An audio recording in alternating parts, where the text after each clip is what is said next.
One last is feeling that energy and lightning that comes to the heart.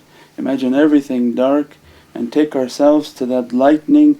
That was the lightning that Nabi Musa was asking to see Allah and struck by that lightning. That is the lightning of the beat of life throughout this universe.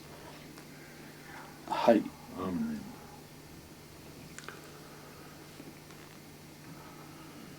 Hay, hay, Ya Allah, hay, hay, Ya Allah, hay, hay, Ya Allah, hay, hay, Ya Allah, hay, hay, Ya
شيخ بطريقة النقشبندية كل ذلك وصار الزفيون الفاتحة بسم الله الرحمن الرحيم ما شاء الله موسى كان يوم خليل الله عيسى روح الله. Amen. Thank you. Wonderful. Thank you. My pleasure. You're a good Hafiz. Yeah. So let me raise something with you. I mean, I'll show you later on around in my little prayer room around the corner. But if there is any questions that you have that I might be able to respond to. We're here to take blessings from you. Anything that you can share for us. We are your students. You want to get some of the Psalms. Let's see. You want to get 1, 2, 3. Get 5 Psalm booklets. They're in the room, around there. You'll find them in the box. The candlestick that you have for Yom Kippur. Pardon? The candle. The menorah. The menorah, right? Yeah. It's 8. Yes. With for one. For Hanukkah, we have 8. there's a beautiful teaching. It says that the harp of Malik Daud had 7 strings. When Mashallah, the Mashiach will come, it'll have 8 strings. It's like saying that 99 plus 1. That's fine. All right? That extra one. Okay. Here. This is my translation of the Mazmura. So it's done for people who don't know Hebrew, and so it makes it easier to recite in English for people. So I give this along with you, and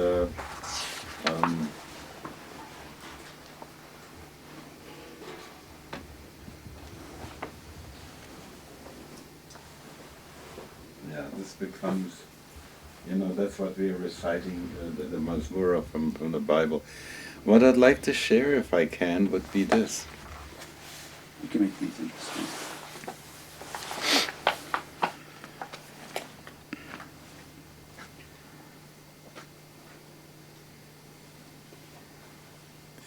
That's the same way as you have Sharia and Tariqat and Marifat and Hakikat. In the same way as you have a situation in which there is Fana fi Sharia. And then there's Fana fi Sheikh. And then there's Fana fi Rasul. And then there's Fana fi Lai.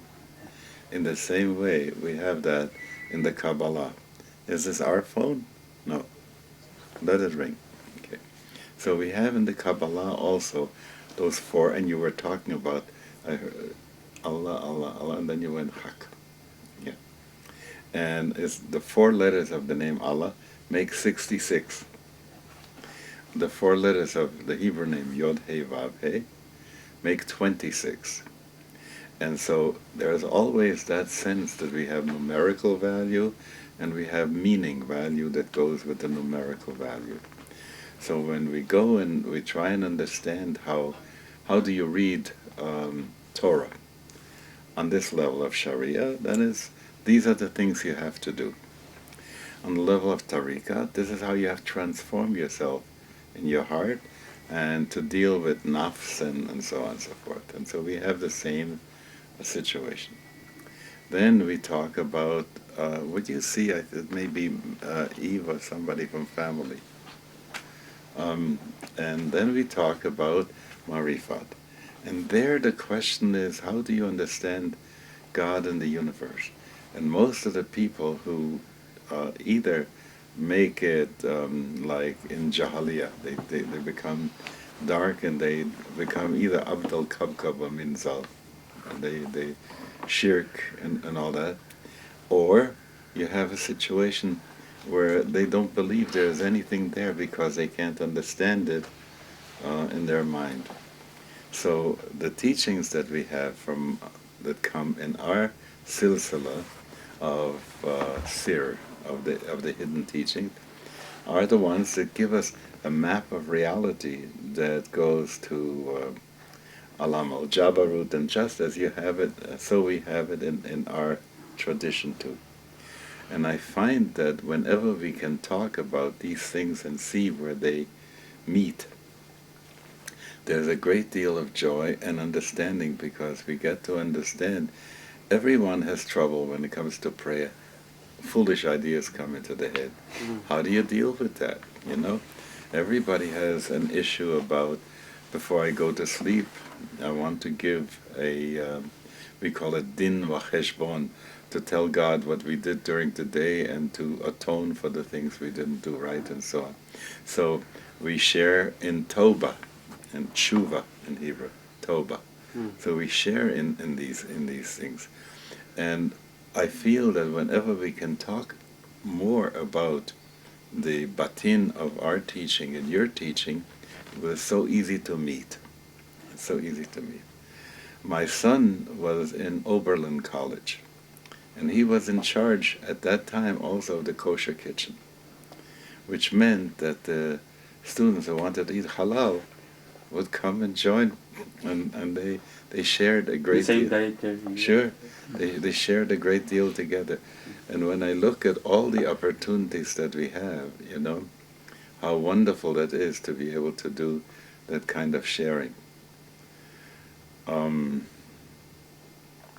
As you were saying, God cannot be contained anywhere but in the heart. So the Zohar, which is our special book, that is a book of Syria, it says, Late machshavat tfisa v'chlal. There is no thought that can grasp you at all. Aval, however, nitfas iu beru'uta deliva. But he can be contained in the willingness of the heart.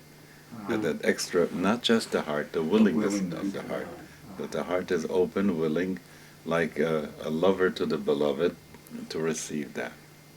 So that even that which is infinite, no other place can contain it but the heart of a human being can. Mm-hmm. And then this is wonderful teaching.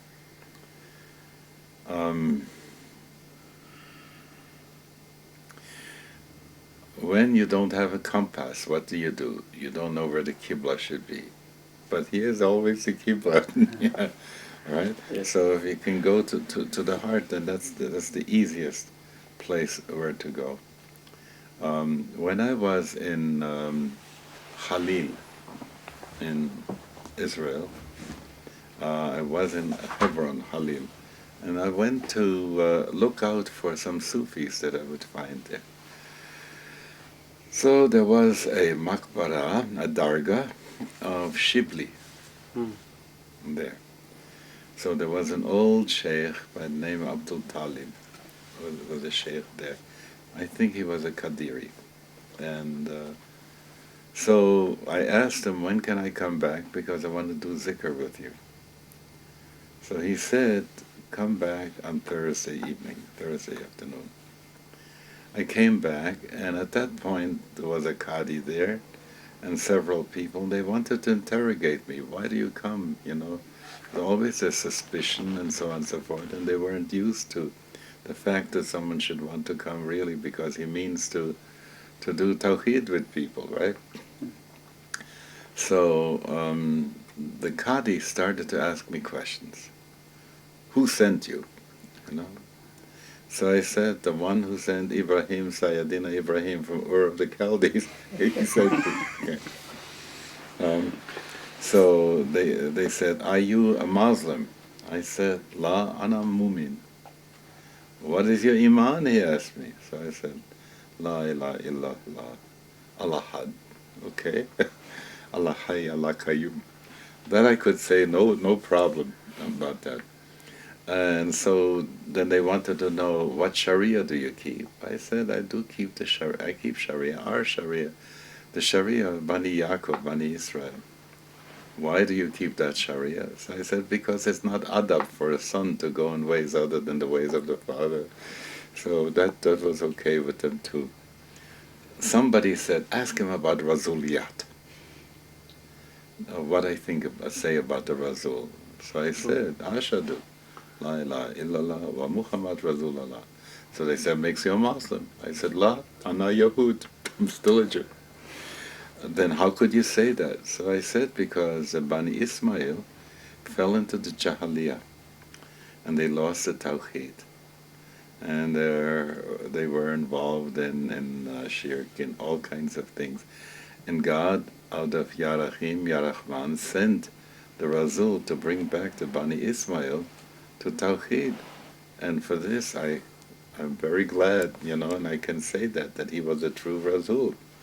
Now, every time when I meet Muslims, it's the same situation. I feel that instead of leaving people to be lost, without the connection to God, what a wonderful thing it was that this was a gift given to the world through the Rasul. So I didn't have any problems. So then they decided they wanted to say zikr with me after all. Yeah. They were honored to have zikr with you. Well, it was good. Whenever you find people that are in issues where there are problems and frictions between people, and often having to do with turf and this and that. Is there a tradition in Islam as to which day of the year was the Urs of Ibrahim, Sayyidina Ibrahim? Horse, the wedding. Horse? Yeah. The wedding of Sayyidina Ibrahim. The day of the year when he went. Of Sayyidina Ibrahim? The Urs, you mean, because Urs could have many definitions. Pardon? Urs, meaning his wedding or his death? It's death, right. I don't know. We use the same word, hilula, for a wedding and for sending. Yes, sending, yeah. You see, I feel that if we were to find a day in the year where we could all come together and just honor the memory of the one who brought to the world Allah had, that would be a wonderful thing. Fantastic. Yeah. I think spiritual people have always gotten along. Mm-hmm. Spiritual people. And they shared a wealth of knowledge in Baghdad during the times. They say a lot of the sages, the Jewish sages, and all of Uzbekistan. You want to Bukhara. find one of the books of Yasser Chaim. Ben Ish Chai, right? Yeah, they say a lot of the You got it. Talmud and Zohar, Yeah. the story of the sages. Take one that has his picture on. That one over there. In Baghdad, there was a Chacham. His name was Haim Yosef. And here is a picture of him. MashaAllah. Yeah. Yeah, MashaAllah. Same look, same turban, beards, everything. And so when it came to issues that had to do with fiqh, then it often happened that the ulama and he got together and they were talking about what is the medical ethics and business ethics, and how to create a situation that people would be able to keep peace so that there wouldn't be any arguments. Sometimes it would be the Qadi and the rabbi would sit together and hear out when there was something between a Jew and a Muslim, and it was always sorted out in a good way. So yes, it would be good if we could do that. Even amongst the Sufis, Yeah. they fight. The students want to say their sheikh is the highest sheikh, and then they fight each other because they say so. It's always the sickness of the students or the believers. Yeah. It's not the religion or the shuyukhs. Yeah. At their level of perfection, all religion perfect, sent in perfection, and all shuyukhs a station of perfection. That's the maqam. That maqam. Kamil insan, that they are clean beings. Yeah. And 18 and 81 is very powerful for us. That's why the candle for 8 Hi. and 1 high, and all 8 and 1. 8 will support the throne, and 1 king will sit upon the throne. That's how we say the word Ahad. Wow. It's all right. Ahad, Ali, Ha. Yeah, Ha is 8, 1 and the 8, and the 4 sides of the world. So when you say Echad, when you say Shema Yisrael al-Tawheed, then you say God is one in all the 7 heavens and the earth, the 8, plus the 4 directions of the world. So there are all these teachings, If we could have a madrasa together, to learn. Yeah, 4 is the dal, is the darya, the circle of the life. dal, right? Everything contained within the circle is based on 4. 4 elements. Right. Yeah. 4 powers in the atom, because atom and atom synonymous. So strong nuclear force, weak nuclear force, attraction and electromagnetic. So 4 powers in the atom. We were talking about that as representing the 4 letters of the divine name, those 4 forces. So that is just wonderful. Yeah, the secret of 4. Did you notice there are 8 of us here? Huh? Yeah. That's wonderful. So I tell you a story, and then I think we'll have to Yes, you stop have to because prepare it is for Shabbat. it's for Shabbat. Shabbat, Okay. yeah, Shabbat. So you're going? Okay. Kol Tuv. Bye bye.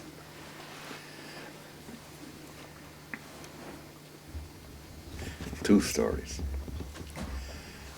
In one of our books called Reshit Chochma, which is Ras al Chikmat, the same sentence that you have, there talks that the fear of God is the beginning of wisdom, and there's a story. In the story that is called in the Bab el Ishq, the gate for love, he tells this story. Once there was a young man who was hanging out with all the loose other guys, and they would do all kinds of work if they would get somebody to carry something, to do this and that. And one day they watched near the palace, and the princess came out, and she was carried on her palanquin.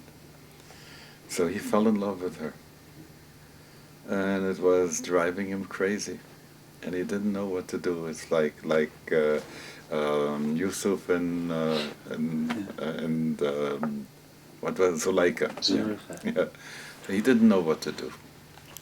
So one day he's waiting, she's coming out again, and he rushes over to her and says, "When will you and I be able to get together?"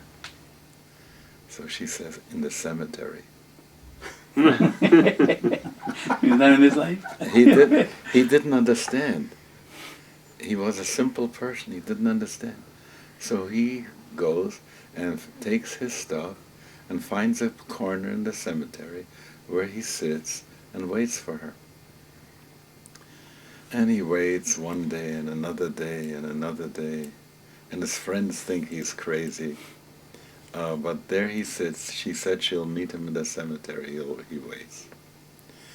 And after a while he sees they're burying people, and he sees what happens to people when they get older. So he sees the beauty that he had seen in her.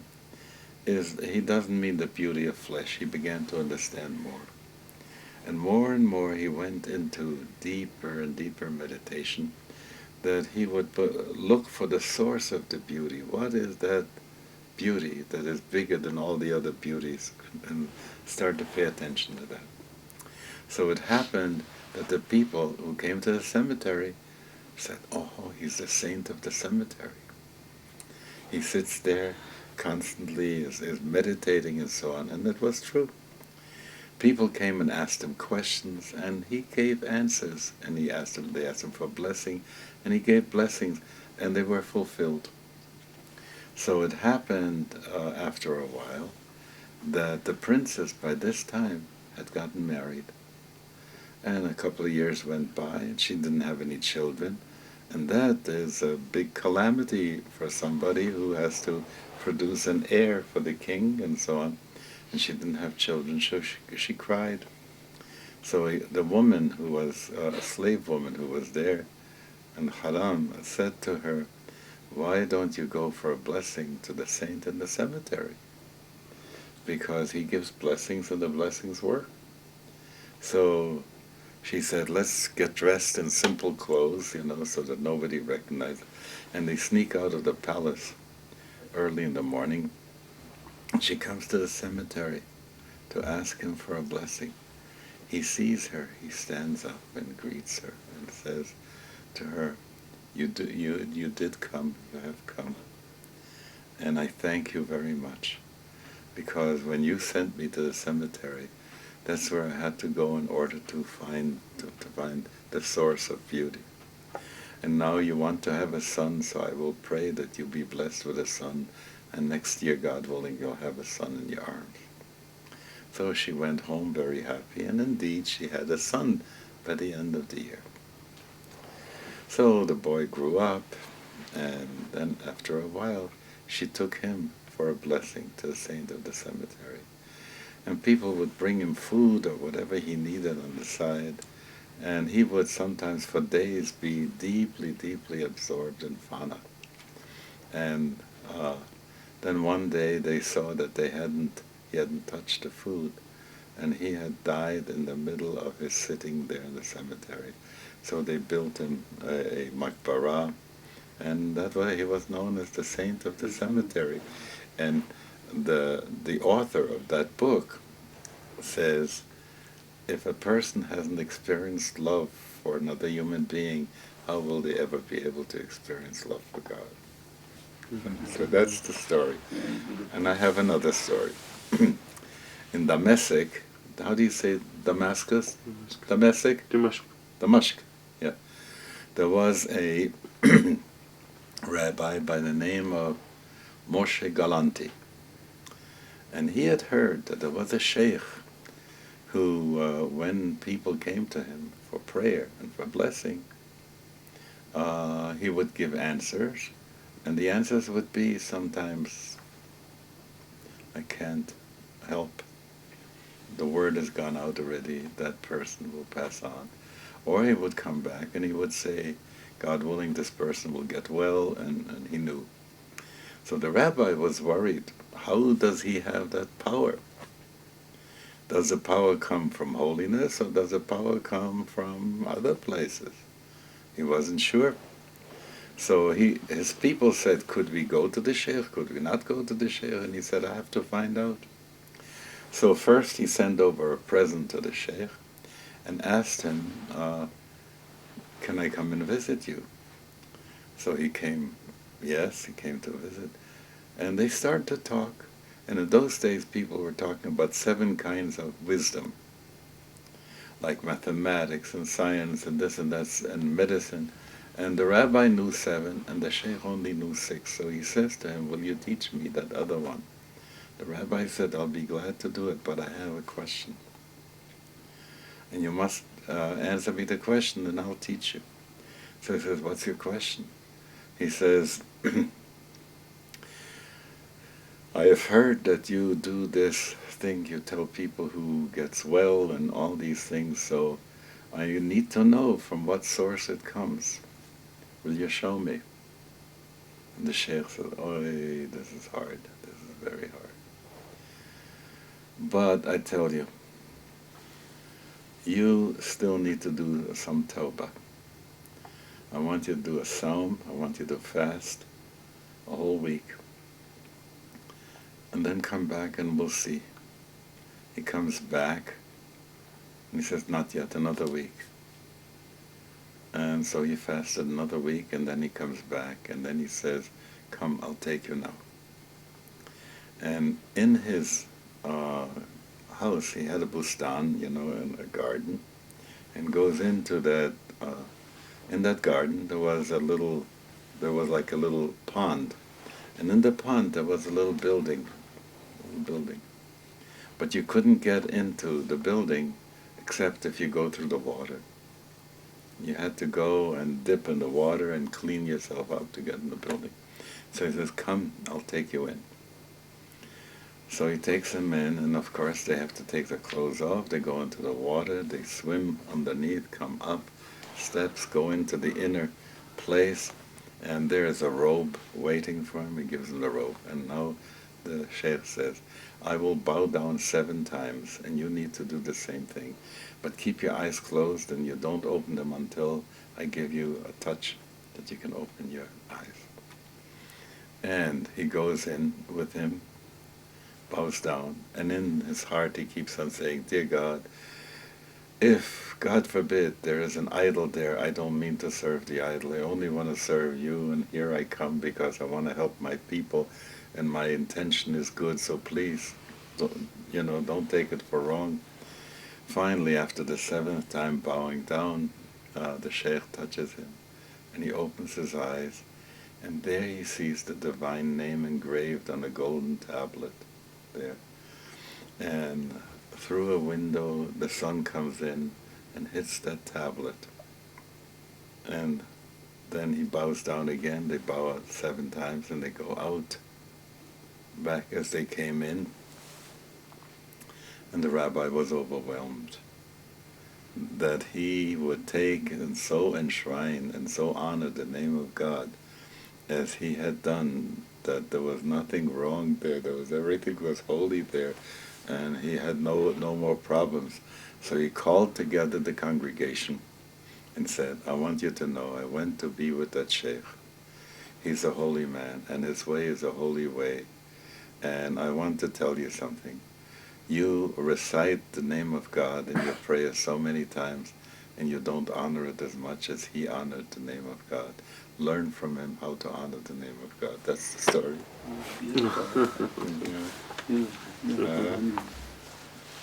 This is so wonderful. I'm so glad you came and all the brachot, all the blessings. Give me the name of your sheikh again. Sheikh Hisham Kabani. Isham Kabrini. Kabani, you have Kabani. the book has a picture. Yeah. Yeah, he put it away for Okay. me. Isham Kabani. Yeah, Sheikh Hisham Kabani. All right. And Grand Sheikh? And Grand Sheikh Sheikh. Maulana Sheikh Nazim. Sheikh Nazim Sheikh Haqqani. Nazim. Haqqani. Haqqani. So you'll give me the names On the again. card. Both of them, Yeah. okay? All right. מי שברך אבותינו אברהם, יצחק ויעקב, הוא יברך את כל האורחים האלה ואת שייח נאזים Haqqani. חכני ואת שייח Hisham Hisham. Kabani. הישן Kabani. קבני, בעבור שאנחנו מבורכים אותם.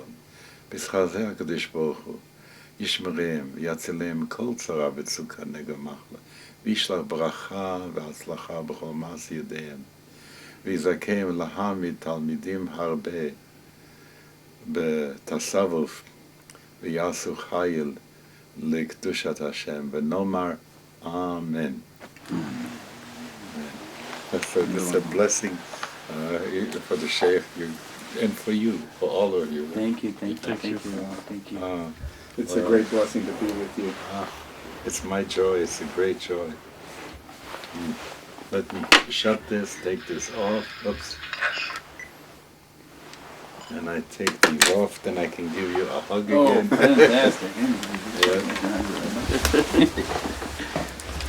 Thank you so much. Bless you. We'll do all three.